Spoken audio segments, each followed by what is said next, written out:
나는 이제 IT 업계를 떠난다. 학교 다니면서 공부를 안 했기 때문에 전자 철학과 나왔다 그러면 그런 거 가리키는 데가 있어요. 40년을 그냥 줄기차게 달려왔던 인생이 아닌가.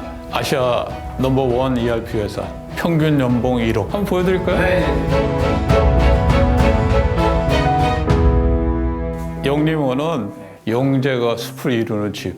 회사 설립하고 등록하려니까 똑같은 IT 회사가 있었습니다. 그래서 소프트랩을 붙여가지고 IBM 메인프레임을 PC랜으로 다운사이징하는 프로젝트를 국내 최초로 했어요. 그거 너무 힘이 들어가지고 나는 이제 IT 업계를 떠난다 선언을 했는데 그 국선도 도장이 하나 생겼어요. 회사 이제 그 근처에 바로 등록하고 석 달 수련하고 나서 회사를 설립하기로 마음먹은 겁니다. 제 나이가 40이었어요. 소프트웨어를 패키지 비즈니스로 하겠다는 회사들이 거의 없었어요. 그래서 이게 소프트웨어 비즈니스는 결국은 곱하기 수를 창출하지 못하면은 이게 가장 비싼 인건비가 들어가는 비즈니스라고 생각했기 때문에 패키지 소프트웨어로서 새로 출발하겠다라고 해서 세우게 됐습니다. 4ACE는 우리 회사의 비전입니다. 아시아 넘버원 ERP 회사. 매출 1억 달러, 평균 연봉 1억, 주가 10만 원. 일이 4개, 2020년도에 코스닥 상장. 올해 한 350억 정도. 이익 10% 이상 내는 거. 전력 투구들 하고 있습니다. 일본에서 클라우드 고객사 금년도에 100개 확보가 올해 하는 겁니다. 근데 세계 최고 수준을 요구하잖아요. 근데 ERP 같이 회사 전체를 커버하는 복잡한 소프트웨어를 일본인 기업들이 한 줄도 고치지 않고 그대로 쓴다는 거는 굉장히 의미 있는 성과이기 때문에 그 바탕으로 내년도에 코스닥에 이제 상장을 하려고 생각하고 있습니다. ERP는 기업 내에서 이루어지는 모든 업무들을 통합해서 처리하는 소프트웨어입니다. 다시 얘기해서 영업에서 발생하는 주문 프로세스부터 그것에 의해서 생산, 또 생산을 위해서 구매를 하고 물류를 통해서 배송하고 모든 과정에서 발생하는 비용과 이익을 회계적으로 처리하는 그런 종합 소프트웨어다라고 이해를 하시면 될 것 같아요. 대기업 고객 시장에서는 SAP가 1위 기업입니다. 근데 이제 그 대기업보다 좀 작은 중견기업, 국내 시장에서는 SAP하고 같이 견주어도 한 번 이기고 한 번 지고 할 정도로 저희가 경쟁력을 갖고 있다고 생각합니다. 중소기업을 그 클라우드로 변환해 가야 된다. 클라우드로 ERP를 서비스하는 그런 기술이나 실질적인 비즈니스 차원에서는 저희가 SAP나 오라클보다 한 발 앞서가고 있다고 저희는 생각하고 있습니다. 라이센스만 몇 억씩 하는 겁니다. ERP라는 거는. 클라우드 이 서비스로 하면은 라이센스를 내지 않고 매달 사용료만 내거든요. 그 가격도 굉장히 쌉니다. 월 100만 원에서 한 200만 원쯤 되니까. 작은 회사도 ERP를 쓰고 싶은데 굉장히 비싸니까 못 쓰는 기업들을 위해 가지고 Software as a Service라고 SaaS라고 소프트웨어를 서비스해서 월 단위로 사용료 내는. 내가 CEO로 있을 때까지는 아시아 한자 문화권까지만 가자. ERP라는 것도 문화적인 데 영향을 받습니다. 이 서양은 사실은 굉장히 분속적인 일도 이렇게 탁탁 나눠져서 롤 앤 리스폰시빌리티가 명확하잖아요. 동양은 그렇지 않다는 거죠. 이 통합적 사고에 익숙하다는 겁니다. 그 문화의 장벽에서 우리가 더 유리한 곳은 일단은 아시아다라고 본 겁니다.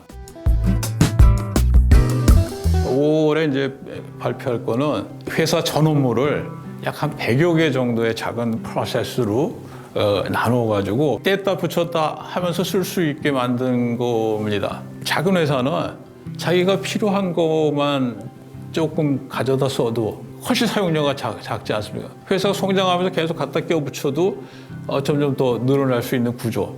간단한 것 같지만 기술적으로 이거 굉장한 수준을 요합니다. 전기, 전자냐, 화학이냐 이거에 따라 프로세스 틀리거든요. 그렇죠. 그러면 그 인더스트리별로의 그 프로세스들을 계속 애드온하면은 이제 산업별 ERP가 완성이 될 수 있는 겁니다.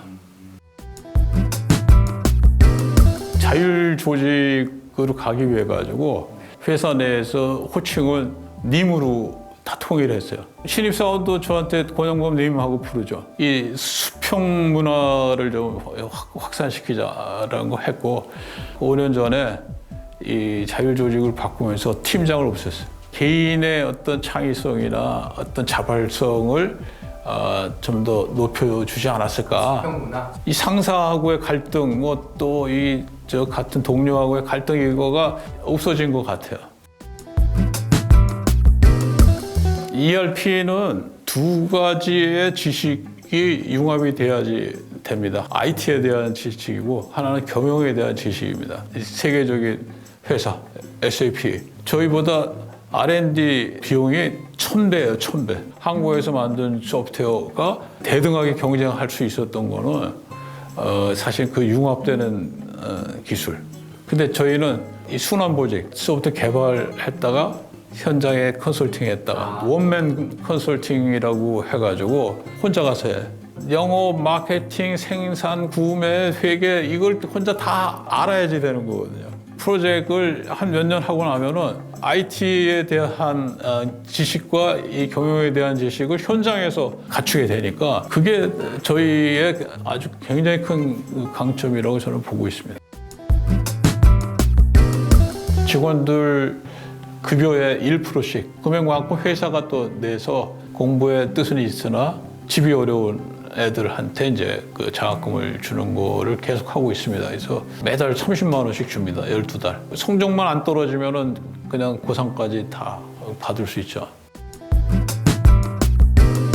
이 소프트웨어 쪽을 하게 된 거는 첫째는 학교 다니면서 공부를 안 했기 때문에 전공에 관계없이 할 수 있었던 게 이 전산이라고 그랬죠, 그 당시. 저는 전자공학과를 졸업을 했는데 공학적인 거는 머릿속에 남은 게 하나도 없어가지고 전자철학과 나왔다 그러면 그런 거 가리키는 데가 있어요. 그래, 그게 아니라 나는 공학적인 거 하나도 모르고 할 수 없이 선택한 게 이게 이 전산, 이 소프트웨어가 됐습니다. 그러니까 79년도에 제가 이제 삼성전자 컴퓨터 사업부 들어갔는데 그리고 그 첫 번째 선택이 지금 40년이 된 거죠. 소프트웨어 산업이라는 게 사실 처음 만들어진 산업이다 보니까 그 산업의 시행착오를 사실은 거기에 종사하는 사람들이 다 몸으로 겪었어요.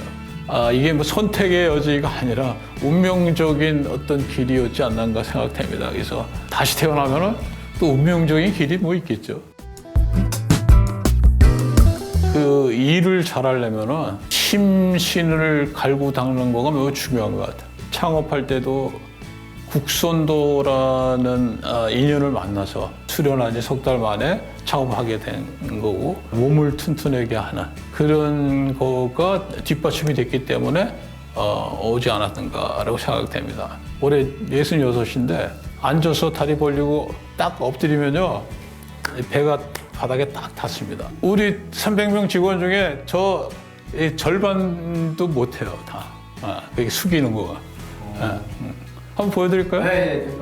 돈을 벌려고 창업을 하면은 길지 못한 것 같아요. 남들이 주지 못하는 가치를 어떻게 지속적으로 줄 수 있을까라는 차원에서 확실히 쓰면은 그 창업하는 게 맞다고 봅니다. 사실 창업에 어려움이 굉장히 많아요. 확고한 의지, 그거 바탕이 돼야지 어려움을 이겨나가면서 할 수 있으니까 이게 맞는 길이야. 나는 여기에 평생을 바쳐야 되겠다라는 생각이 들면은 창업하라고 저는 권해주고 싶습니다.